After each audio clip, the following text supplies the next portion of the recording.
Hi, everybody. I'm Katie Oliver from Natural Beginnings, and I'm here with Lynley Erin, and we're here to carry on our conversations around birth trauma because currently it's Birth Trauma Awareness Week, which is given me the inspiration to have some conversations around birth trauma. And as part of my work, I mainly work in the birth preparation field, but part of that, a big part of that for some women is going through the process of healing their previous birth experiences so that they can prepare fully for their next babies. And so the theme of Birth Trauma Awareness Week currently is informed consent. So oh, this is something that can really rile me up, and we can go very much off topic very quickly, but we will hone it straight back into informed consent. And today we'd love to be able to cover what informed consent should look like, and perhaps maybe why it doesn't get delivered that way, and also why we as mothers don't, what are the barriers that might get in the way of actually gathering enough information for us to feel confident in making the right decisions for us, especially during birth, but this can be also with any other medical journey that we're on, either for ourselves or for our children. So, Lynley, in our last chat, we got to the point, or you shared a little bit about your story and the turning point of where you recognize now where your brain shut down and went into trauma response, and that was at the point that your carer, your midwife, did something without your consent. Have I got that right, or have I skewed that a wee bit? No, she did actually have my consent. So initially, in my birth plan, I guess I said I don't want to have any vaginal examinations because I just, yeah, the thought of it and just doing it was just not what I wanted. And and then went in the birth because it had been like 20 hours or so. Um, and I probably was asking, how am I going? And she just said, Lynley, I think we really need to do the vaginal exam. So I consented. I said yes. So there was consent there, but it was consent that was differed from my birth plan. So I guess there was that, and I think you mentioned it earlier, there's that authority kind of there where you just, when you're in that kind of stage, you kind of allow things that are kind of actually go against what you wanted. Um, yeah, so that was the first part, but it was really, like, I would say that I gave her consent because she definitely didn't touch me without me saying yes. But it was definitely the start of something. Yeah. Yeah, and to the start of the journey that didn't quite go well and left you suffering from birth Mhm. trauma and PTSD. Hey, but I Yeah. guess there are quite a few layers to this. I know, um, for me, when I work with families, we do go through the whole process of how to gather the information for being able to make the right decision for you, and this is really Yeah. important. And I work with couples, where partners can attend, and a really important piece is that when a mother is in labor and birthing, she goes into that different part of her brain, very primal, and for her physiology to work most effectively for birthing, she needs to be protected in that bubble. Yeah. And so when it comes to decision making, that pulls her out of her primal brain into the logic and having to reason, having to make decisions. And this is a conflict within Yeah. the woman. And so generally what I teach is that for those decision making, it really is important that the partner is on the same page. They understand what the birth plan is. They understand what the wishes are, and they can become that buffer and start to guide and lead the way with the decision Yeah. making. Yeah. So there are many layers in there, but the other piece is between, let's just talk about the norm. Usually you have mother, father in the birthing room, but obviously we know that this can look in many different forms and ways. But what can happen is there are so many underlying beliefs or conditioning that will stop us from actually asking those questions. And this is not emergency situations. In emergency situations where it is matter of life or death, you do have to go through that process of surrendering, handing over, trusting. And I have to say, in those situations, the medical system and the world, the hospital system is pretty amazing and very grateful. But where there's time and space during your pregnancy, during your antenatal appointments, during a long labor, we have that time and space to be able to negotiate, to be able to discuss, to be able to gather the information. But we come from this conditioning, don't we? And it will depend on your culture, on your family, on your upbringing. But for a lot of us, we have to be the good girl. We are conditioned to be the good girl. And the good girl looks like, I'll just do what I'm told.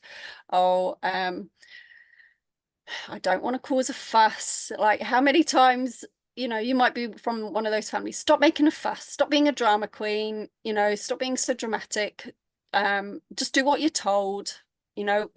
Lots of us will have these messages repeatedly given to us. And so for us to actually ask those questions is a huge thing.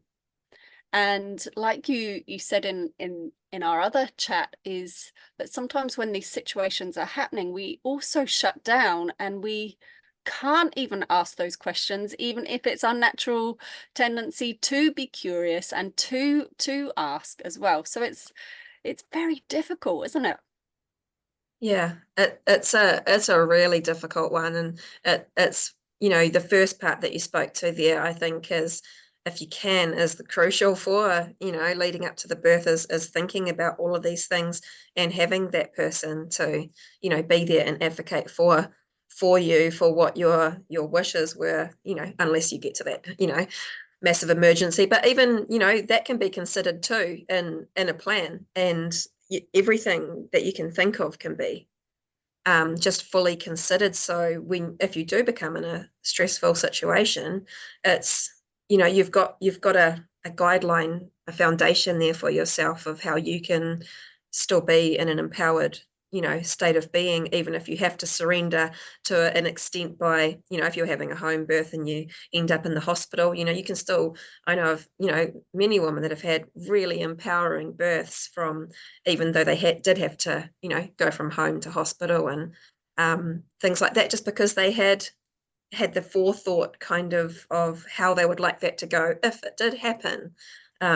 Yeah, because I think that's another conditioning thing too, is a lot of teachings will have you only think the positive thoughts, only think these things. And something I really learned throughout my journey was face those fears, face your deepest, darkest fears, and put not a solution, because obviously we can never have a solution to an unknown or a mystery of how it's going to go, but we can have a very succinct kind of, I don't know, we call it a plan or whatever you want to call it, for these things. And actually processing that and having that, then you can push it to the side, and then you can go into that beautiful desires and how you'd like things to go, and setting it up and things like that. But having that plan is just crucial for informed consent, because if yourself, your partner or midwife or whoever's your advocate, in the birth space, if they know that, they can speak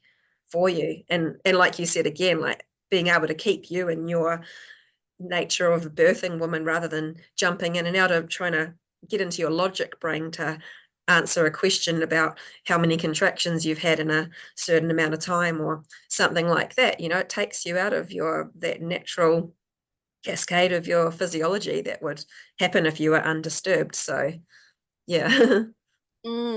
Yeah, so many pieces in there, Lynley, and one that is jumping out. If I talk into this, it might be a little bit of off the track, but I first started supporting parents through birthing as are trained up in the hypnobirthing realm. Yeah. And it was just that this particular I guess delivery of birth preparation was very much focus on the positive, focus on the positive. And then these women would still have these awful births. And I guess I was very, very naive at the time. Is like, if you just did all these exercises, did the hypnosis, did the mindset, and did all the practice, then you'd be avoiding these terrible situations. And then some would have these amazing births and some would have these really difficult and challenging births. And so it made me question, what is it that's going on? And then you realize that actually, to be fully prepared, you do have to go into your fears. You have to know how to navigate those, really. And for me, like an example of this was in my last birth. My fifth baby was up at I was at 42 weeks due date, and I know the cascade of interventions, and it was just like this internal pressure was building. My midwife was amazing.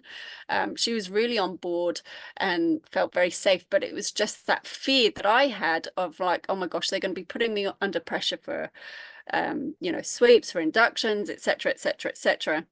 And it was only when I fully imagined myself going through that, and of course the tears were huge and long, but I let go of all that fear and that apprehension and that tension within my body, because I'd fully imagined it and fully felt it.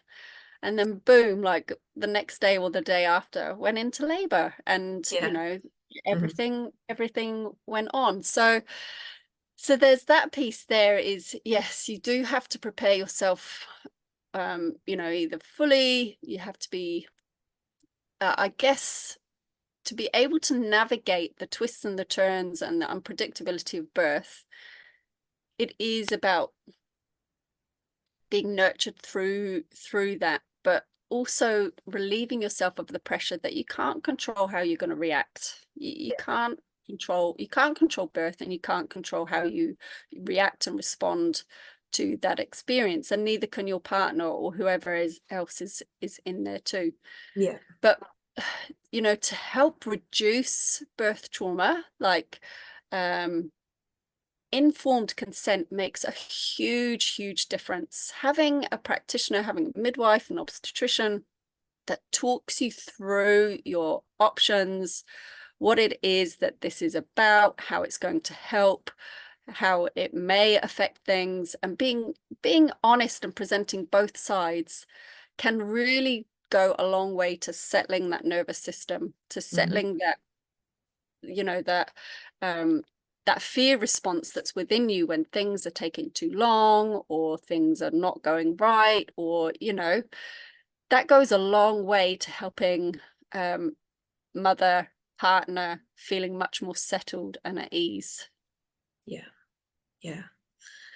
No, I fully agree with you, and it's yeah, it'd be lovely to have these conversations with some of these people, the workers in the hospitals, and that of more informed consent, because I'm sure a lot of them feel like they're doing it like well, and a lot of the time they probably are, but there's definitely so many situations that I know you've heard and that I've heard and that I experienced myself. And I was just speaking to of earlier to you, like one of them was the obstetrician picked up the little thing that breaks the waters. I'd never seen one before. I was like, what's that? And next thing, she's got it up there breaking my waters, without telling me what she was going to do, asking me if it was okay. It was just happening to me. And so, I mean, those kind of things in my eyes are such simple things to change in these places. Like everything you do, just like with a child, when I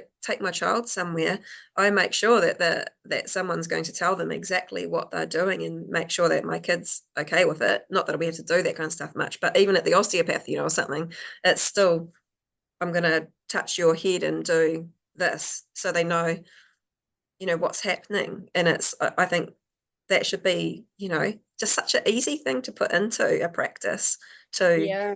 prevent some of these outcomes. Yeah. Yeah, because you do, some people will feel absolutely violated. You've just had this thing done to you without that preparation. And of course, your body goes into defense mode and protective mode, and you start clenching up. And that's, you become guarded. Like, what are they going to do next to me? Yeah. I'd just actually like to know that this is going to be uncomfortable. This is actually really going to hurt. Mm. And then I can kind of do something to prepare for it, because it's the shock and the unknown that that creates that trauma response, whether it Yeah. is a traumatic response or you can let it wash over you. But yeah, that preparation is huge. It Yeah. goes a very long way. And so I guess when it is very hard to avoid that, if those things are just, you're laying on your back and then all of a sudden, you're being examined, or you've got this thing going on, or it's like, well, we'll do a stretch and a sweep, and then while we're at it, we'll break your waters, like, oh, hold on, there's no chance.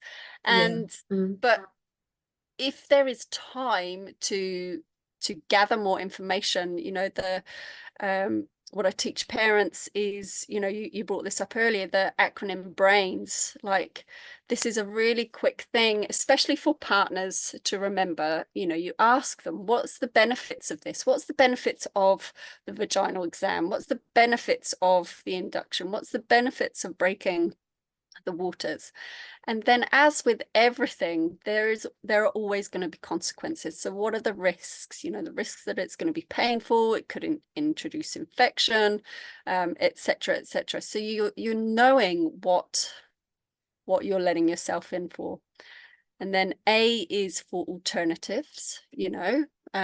We are all limited by knowledge, and we are all limited by experience, and so everybody brings their own wisdom and their own limitations to it. So it's always worth asking, what's the alternatives, especially in the hospital setting.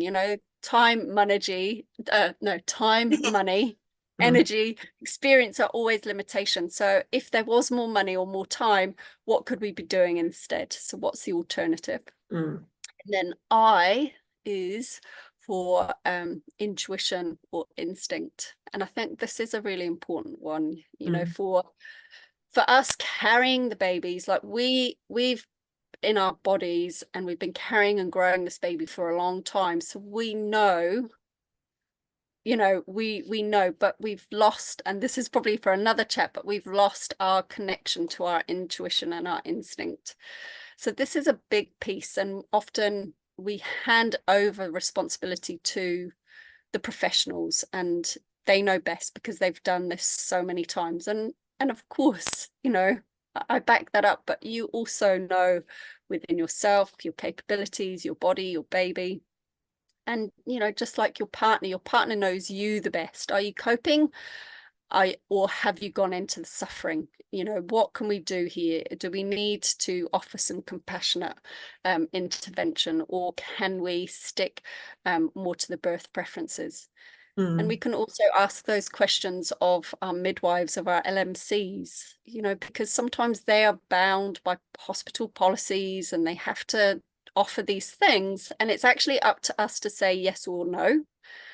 And until we say no, then they're going to keep following, even if it doesn't really align with their own philosophies around birth and practices as well. So it's often good to ask them, and they've been working with you for, Yeah. hopefully majority of your pregnancy. Yeah. Yeah. And then what have we got after that? We've got N, haven't we? Mm. For if we do nothing. So what if we do nothing for 5 minutes? What if we do nothing for half an hour? If you're in labor, your time limits are going to be shortened. If you're in pregnancy, it could be a day or 2 days or the next week.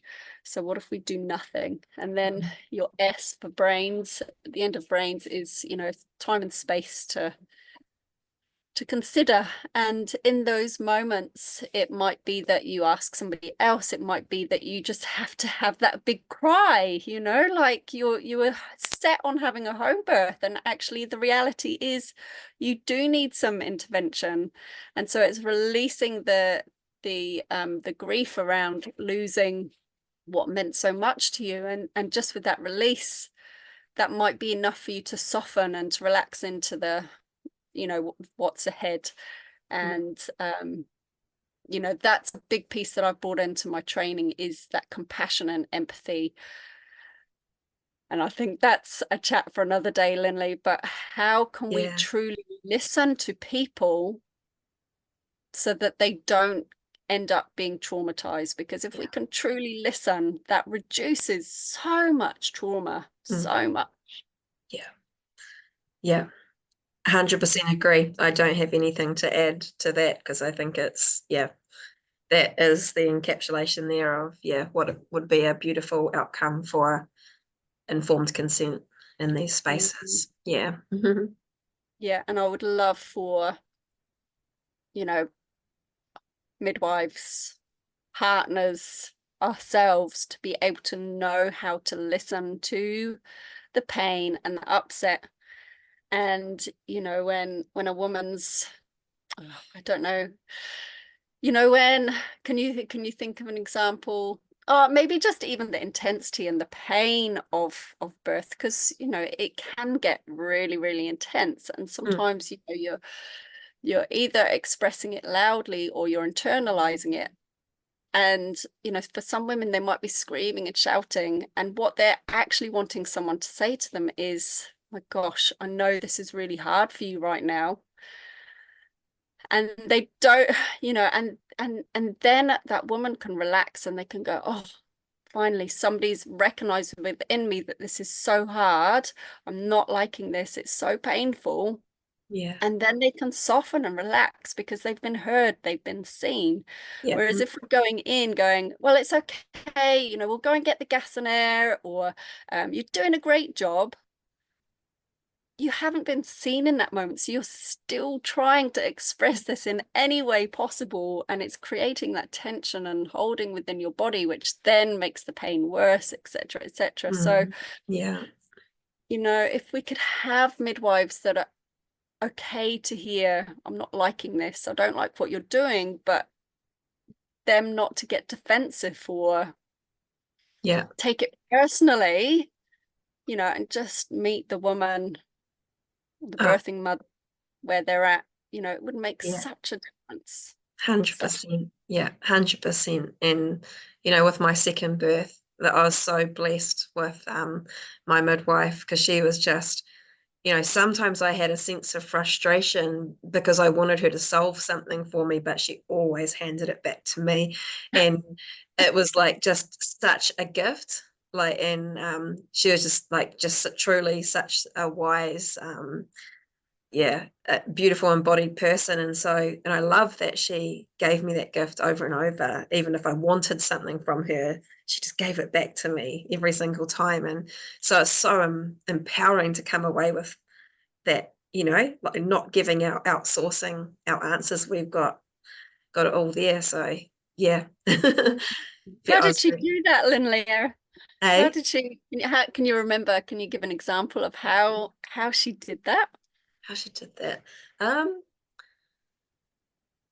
It would be in asking a question, maybe like this is prior to the birth. It would be in my questions that I wanted her to answer for me, and it would be in a very directed back to me. She might give me a myriad of kind of possibilities and bring it back to what I then thought, or there were other things like, or even after the birth, she wrote in my book, this was a gentle, something like a gentle, straightforward home birth. And I was like, you think that was gentle? That was, I got almost like, I felt like it was an awesome birth, but it's like it was powerful and primal for Oh, me, and it was loud, and it was intense because I had one of those births where my uterus was just like doing that expelling thing where there was no, I was like, why do people have to push? Because this is just, it was like, this is just happening.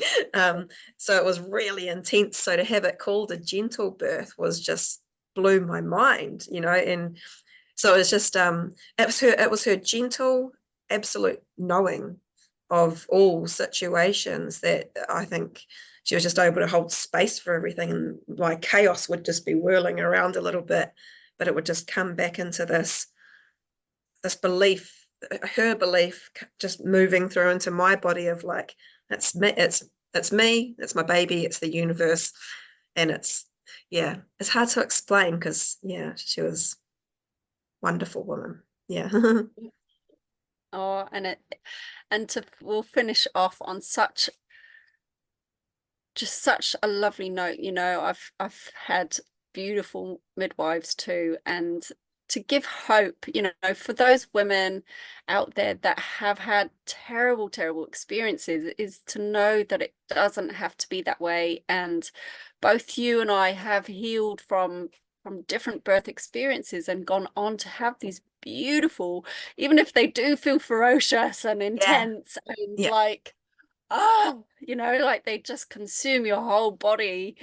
But yeah, to know that you can do that, you can heal, and you can regather yourself and regain that power within you, and journey on through birth again if you wish to, is very, very powerful. And I'd love for every woman to know that that is Yeah. possible, and there are so many of us out there to tap into that can help guide you and walk alongside you as you make sense of this experience, and to heal and grow from it too. Yeah. Yeah.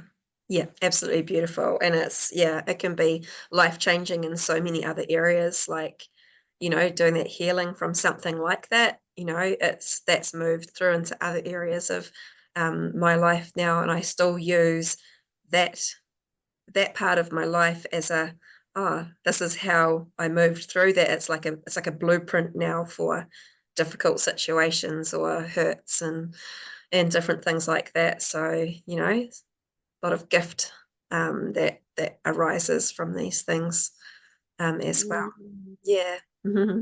So where can parents find you, Lynley? Where can they get in touch if they want that support, that guidance, to that help to process any birth experiences that they need to? Yeah, thank you. So they can find me on my website, which is lynleyerin.com. Nice and simple. Otherwise, yeah, Facebook. I'm Lynley Erin Seasons and Circles is my Facebook page. Yeah. And what about you? I am Natural Beginnings on the website, and Facebook, I am Intuitive Birthing and Parenting with Katie Oliver. So if you do need to reach out and just tap in and make point of contact to decipher and see what can happen for you if you've gone through an experience that's been unpleasant, then do so. Yeah. Mm. Yeah, Thank you for beautiful. today, Lynley. It's been lovely to have this chat, and It, look it forward to has, yeah, more. beautiful. Thanks so much, Katie.